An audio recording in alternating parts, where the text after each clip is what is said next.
In this video, we will demonstrate a straightforward LED circuit using Proteus 8 software. Let's get started.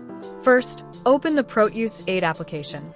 The first thing to do is save the project.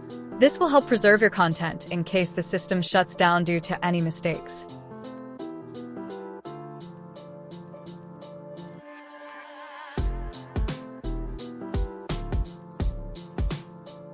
First, we need to choose the component for the library.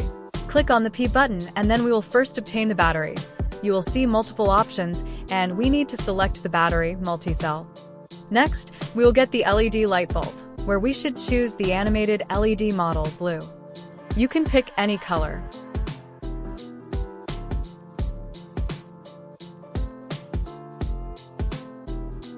After that, we need to select the resistor to limit the current, and we will go with the 300 ohms resistor.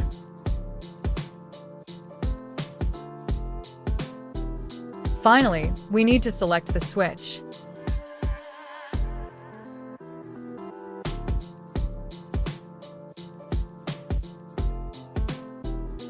Now, simply drag and drop all the components onto the project board. Click on the battery.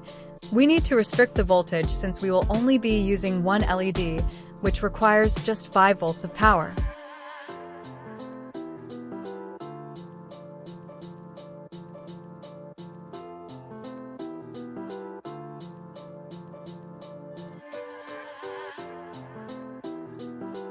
By connecting the battery, resistor, LED, and switch in series, the circuit allows current to flow only when the switch is closed, lighting up the LED.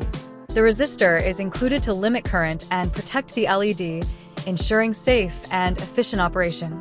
This setup illustrates the fundamental principle of circuit completion. Energy flows from the source, through the components, and back to the battery.